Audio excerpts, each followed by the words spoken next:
गांव के किनारे बसे एक पुराने से घर में दादा और उनका पोता रहते थे।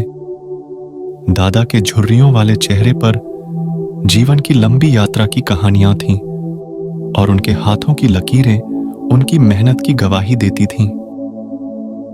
एक सुबह जब ओस अभी भी पत्तियों पर बिखरी हुई थी, दादा ने पोते को अपने पास बुलाया।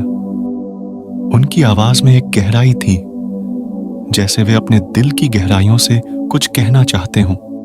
दादा ने कहा, बेटा, जीवन में जब भी तुम पर कोई मुसीबत आए तो याद रखना कि तुम्हारे दादा ने भी कई तूफान देखे हैं।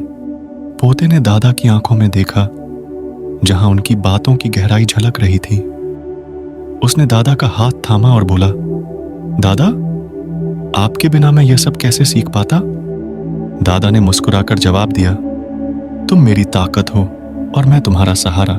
वक्त बीतता गया और पोते को अपनी पढ़ाई के लिए शहर जाना पड़ा।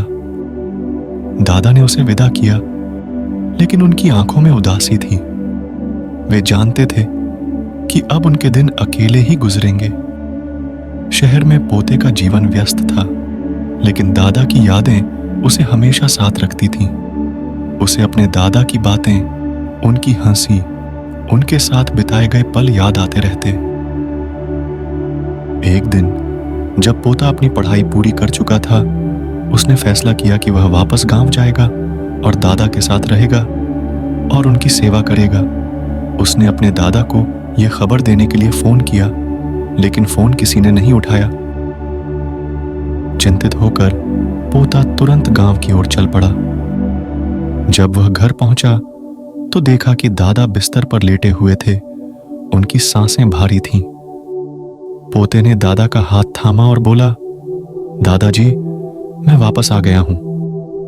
दादा ने आंखें खोली और एक फीकी मुस्कान के साथ बोले, मुझे पता था तुम वापस आओगे। उस दिन से पोते ने दादा की देखभाल की और उनके बीच का प्यार और भी गहरा हो गया। उनकी कहानी गांव में एक मिसाल बन गई, एक ऐसी कहानी जो प्यार और समर्पण की गवाही देती है।